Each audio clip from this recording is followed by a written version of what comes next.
Donc je voudrais d'abord, au nom du président exécutif de l'organisation islamique Jamra, Imam Massamba Diop, actuellement empêché pour les raisons que vous devinez aisément. S'il vous plaît. Parce qu'il dirige deux groupes scolaires. Le groupe scolaire Le Baobab qui se trouve sur la route des Niayes à proximité du dancing Ravin. Il dirige également le groupe scolaire Abdoulatif Gueye qui se trouve à Gadaï. Alors comme vous le savez, les épreuves du BFM démarrent demain.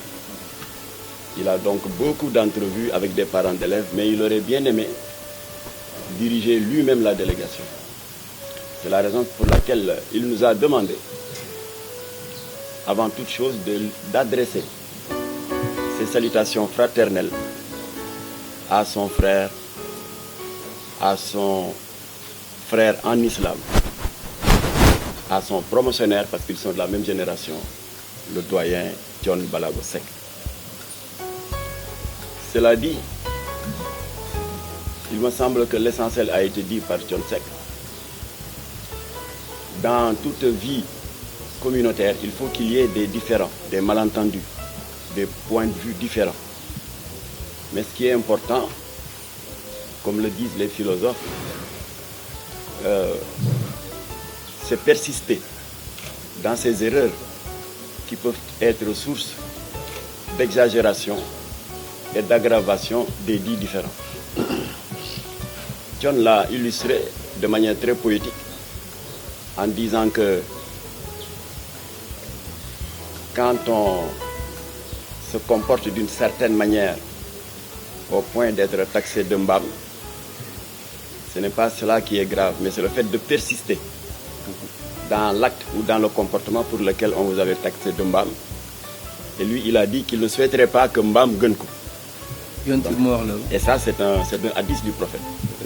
Alors donc, c'est en rebondissant sur cela que je voudrais confirmer ce que John a dit à l'entame de son propos, ou plutôt en clôturant son propos juste avant de nous passer la parole.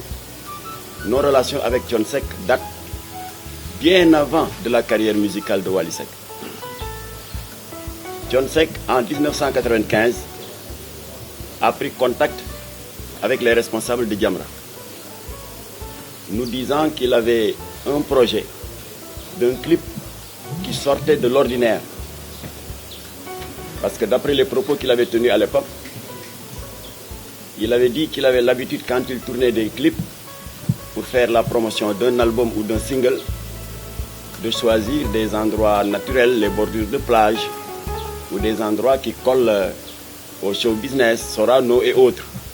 Mais pour ce clip, John a dit qu'il ne voudrait pas le tourner dans un endroit ordinaire.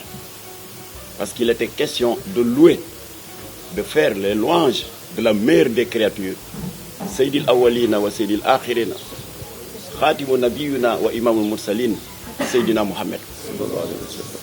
Et Latif lui a dit, Douma nangu nga gën ma gore.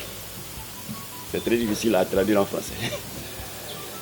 Et que lo bëgg yonent bi duma nangu nga gën ma bëgg yonent bi. Comme que vous avez choisi le siège de Jamra, en l'occurrence Ad-Dawa, qui se trouve une école coranique dans l'enceinte même du siège de Jamra, Latif lui a dit, ce n'est pas la peine de prolonger outre mesure ta requête. Je dirais à tous les élèves de prendre 2 ou 3 jours de congé pour te permettre avec l'équipe de Ramdan d'être à l'aise et de tourner votre clip. John lui dit non, il ne faut pas envoyer les élèves en congé parce que j'ai justement besoin d'eux comme figurants. Et effectivement, comme vous avez l'opportunité de le voir, ce sont nos propres élèves qui ont été les figurants de John Seck au moment du tournage de Rassoul.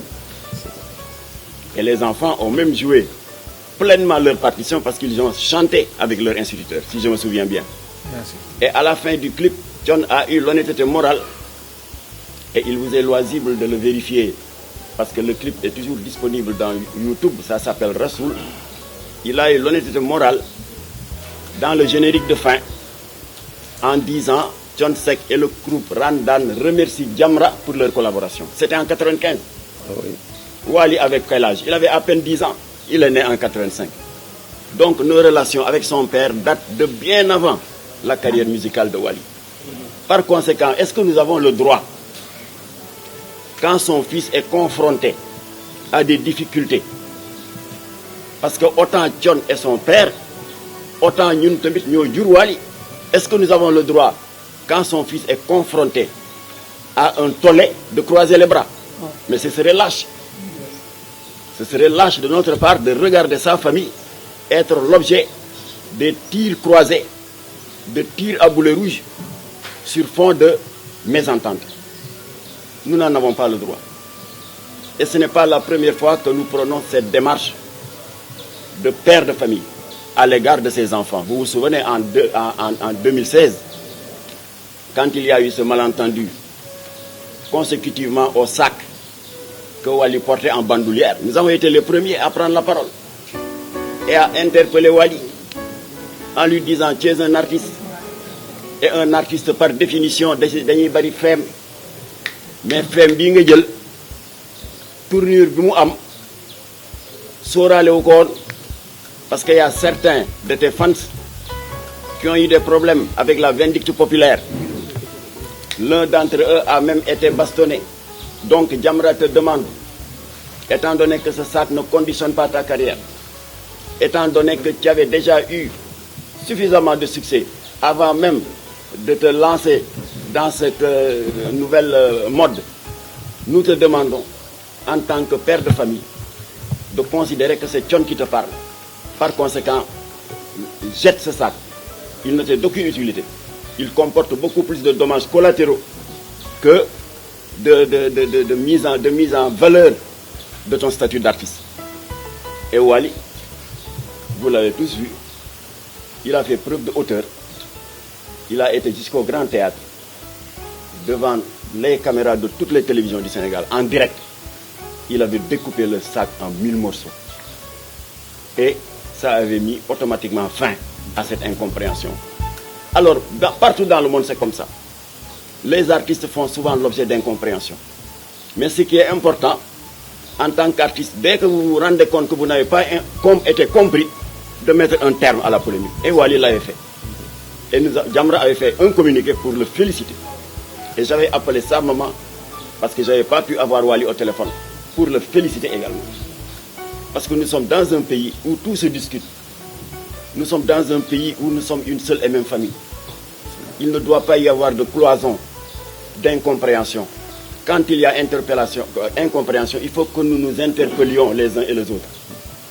Je dis cela parce que vous avez tous été témoins des tirs à feu nourri dont Jamra a été l'objet, particulièrement moi-même, en me disant: pourquoi vous parlez à Wally avec ce qu'il a fait, cette histoire de t-shirt arc-en-ciel qui est imputée à la communauté gay internationale, pourquoi vous lui parlez?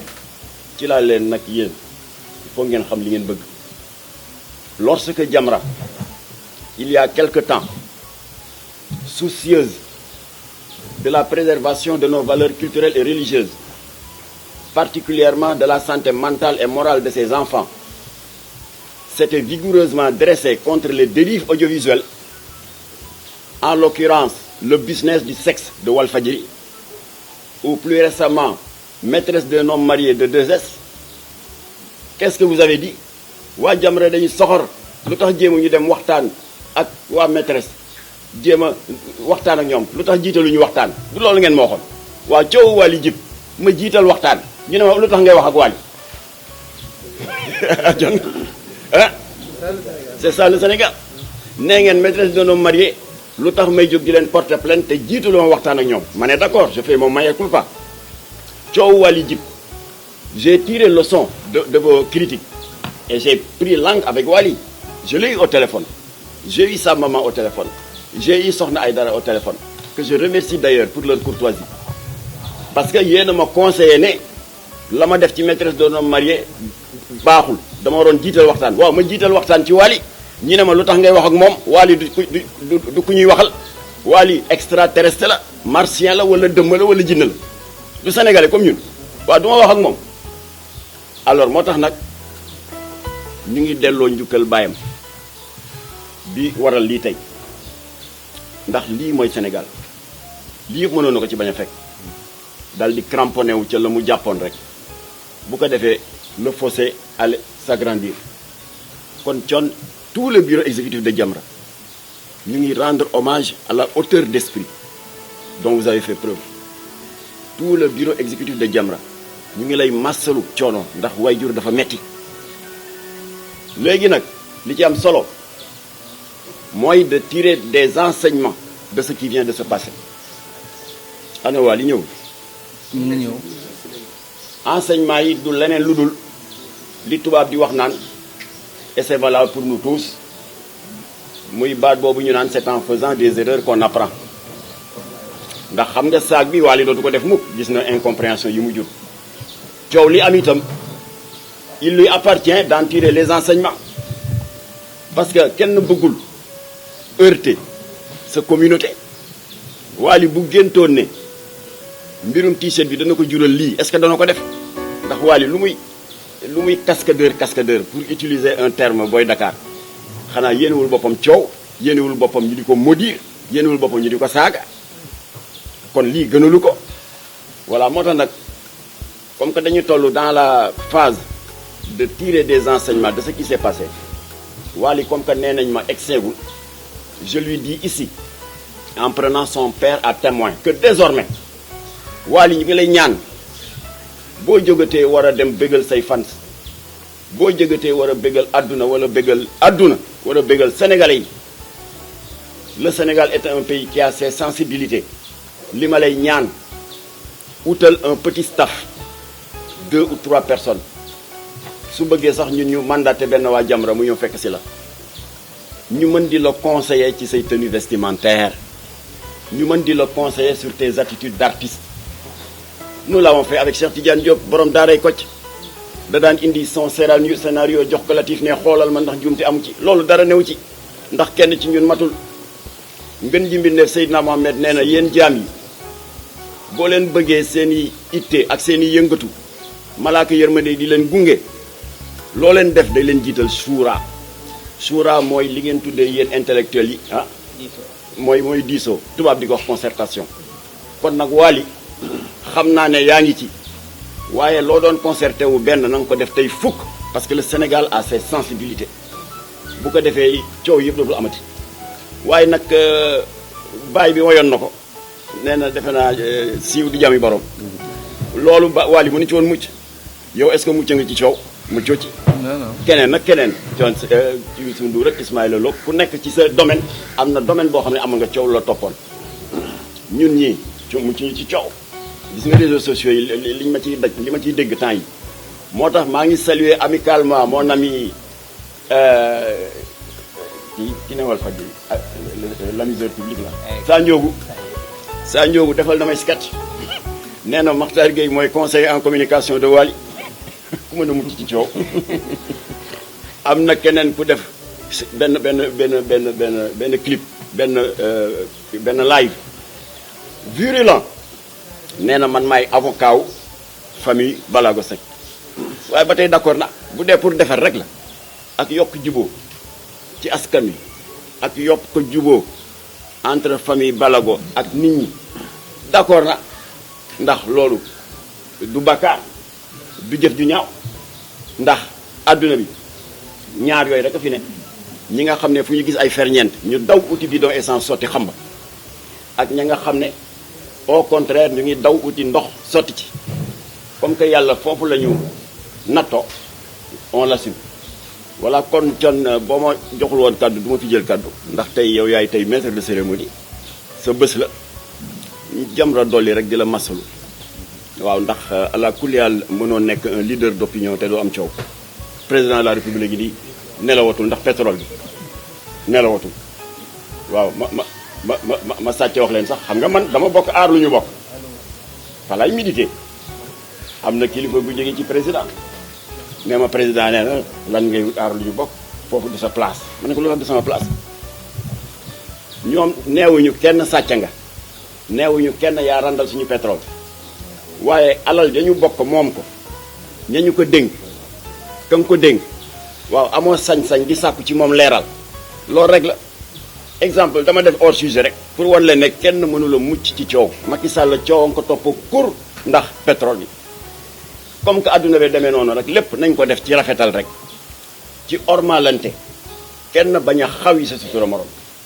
kon nag ñu ngi ñaan yàlla xel yi delloo si ñi ñaan yàlla tam aar Wally Seck yàlla na ko yàlla sàmm yàlla na ko yàlla teg ci siraatal mustaqim te yàlla na ko yàlla musal ci ay pexe noon yi nag du fii rek noon yi bokk na ci lobby yi nga xam ne nit ku siiw la ñuy bañ a gis nit ku siiw moom la les lobby maçonnique homosexuel moom la ñuy bañ a gis xam nga lu tax ndax boo siiwee nekkee porteur de voix pour ñoom c'est une occasion de choix pour mën di jàllale ay message Wally na xale la bu fekkoon loolu mu def yow mii la dal wala keneen ku tolloog moom génération ça allait passer inaperçu mais li tax ba su Wally am impact il y a beaucoup de milliers de jeunes yu ko jël comme référence moo tax je l'ai dit à Wally au téléphone tu n'as pas le droit à l'erreur keneen ak keneen am nañ droit erreur mais yow amuloo droit erreur ndax da nga bari xale mbooloo bu la yàlla dénk yàlla la ko dénk mënoo ci dara kon nekkuloo nit ku libre encore une fois may répéter rek Wally nay veiller désormais à sa tenue vestimentaire nay veiller désormais à ses fréquentations parce que adduna bi dafa nekk un petit village tout peut se savoir en une fraction de seconde ñu tëj nag dellu di ko ñaanal ndax c'est un homme ciblé amul kenn ku siiw muy yow sa carrière mënoo waat ni amul à un moment te ay lobby jéem am bunt ci yow amul benn artiste bu mën a waat ne mucc na ci xanaa ñu jéem échoué alors ndéem Wally nag di xale par définition fragile mënuñu lu dul moom itam ñu yeesalal ko ñaan ya ñu yàgg di ñaanal baayam yàlla na yàlla musal ci pexe lobby yàlla def jàmm ci réew mi yàlla nañu yàlla làqal Sénégal ku yàq yeegul asalaamaaleykum wa rahmatullah. Merci beaucoup, merci beaucoup, merci beaucoup. Léegi venir ici, on ne l'a pas fait venir ici parce qu'il y a un contentieux à vider. Et nous ne sommes pas au tribunal. Nous sommes chez Thione Seck. Nous avons préféré venir nous-mêmes négocier. Si un imam est affecté, c'est tout le monde, tous les imams qui sont contagiés. Donc, il faut que nous gardons notre sérénité pour bien faire, éviter des polémiques. C'est pourquoi nous sommes venus représenter tous les imams du Sénégal. On a obtenu ce qu'on voulait pour ce cas si précis. Donc, ce n'est pas la peine de revenir sur des problèmes qui vont amener des polémiques. Nous nous entendons bien, nous tous, en tant qu'imams, nous nous entendons et nous coopérons ensemble. Il y a un imam qui est venu de Mbao, l'autre il est venu de presque Rufisque. Il y en a deux autres qui sont en chemin pour que ce problème soit réglé. Heureusement, Dieu fait bien les choses, tout est rentré dans l'ordre. C'était l'objectif de cette démarche. Même Imam Kanté sera pour et prendra part de l'information et va l'apprécier. On ne peut pas le faire à sa place, mais tout le Sénégal est d'accord qu'en cherchant la paix dans le chemin de la vérité, on l'a obtenu. Dieu merci. Imam je voudrais préciser qu'en cours de route, lorsque j'étais dans le véhicule avec Imam Moustapha Sy, le président exécutif de Jamra, Imam Massamba Diop, nous a appelés pour nous dire que lorsque vous en aurez fini avec Thione Seck, vous ferez l'effort d'aller rencontrer El Hadji Oumar Diène, le président de l'association des imams et oulémas du Sénégal. Parce que personne n'imaginait dans Jamra, secrétaire général, pardon, personne n'imaginait qu'on allait le trouver sur place. Kon nag loolu mooy li wolof di wax wokkatu bu toom rek gëstu voilà kon imam lii du lu bees ci yow. dëgg la moom la réew mi xamee. dëgg la toujours yaa ngi yore sa siwa ndox. yore sa puso ak sa wëñ. foo gis lu xotteeku ci société bi doo tàggu kenn da ngay dem jóg def li loolu. foo gis ay ferñeent yoo xam ne mën na nekk un départ de feu da ngay daw doo tàggu kenn fab sa siwa ndox. wóor na ma yàlla ne imam Massamba bi ñu wax ne bu ñu tàggoo ak Thione nañ dem sa kër. xalaatul woon ne dañ la fekk fii. moo tax nag montre yu baax yi ñooy bokk waxtu. war na yàlla dëgëral sa taxawaay. yàlla na yàlla yàggal sa taxawaay à la tête de l'association des imams et des oulémas. on tourne la page et on parle d'autre chose. loolu nañ ko jàppee noonu. muy tey muy ëllëg muy ginnaaw ëllëg ce problème là jeex na te wax naa ne jël nañu des mesures en amont pour mu bañati am wax naa ne sax Jamra est volontaire pour Wally buy bëgg a dem concert ne ma waaw lii day laay sol ma ne ko simil nee naa ko am naa autorité boobu ci yow ndax sa baay la kon nag na seen xel dal incha allah li amoon dootul amaat na seen xel dal incha allah ñun dinañ yokk suñu vigilance pour que les jeunes artistes ñi di leen baaxee des conseils di leen baaxee suñu encadrement ndax li ko dal mën na dal doomu ku ne alors bu ko defee li ci am solo rek mooy ñu bàyyi xel ci li Kocc wax rek fàttali xuloo la wax nañu lépp ba noppi nañu gas bax suul lépp tourner la page. alors man li ma ci yokk mooy par rapport à ce que disait mon fils ba Seydina Alioune su may wax naan bon bu ñu ma mayee xaalis rek laay jël dama doon draye waale rek xam nga pour que ñu xam ne aussi quoi nekkuñu fii ci tension bu garaaw a garaaw mais li ma leen di wax rek mooy que yéen mooy yéen rek te kat ba ki ko def mu ngi ne xiim toog di xoole te xam na ne man bi may wax loolu ba dama doon kaf mais dama ne bés bu ñu nee da ngeen di marche contre góor jigéen soo ma woowul baaluma la parce que maay jiitu ca kanam parce que 1 plus 1 li ma xam mooy égal 2 léegi nag dernière question bi kan moo koy posé ci yéen ñëwal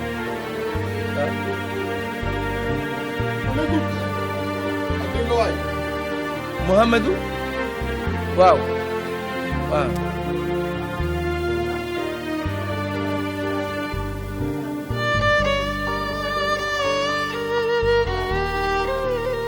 ba yow la ko envoyé yow mii waaye léegi man retiré naa ko. voilà jërëjëf. ak ban. je vais remettre la lettre officielle.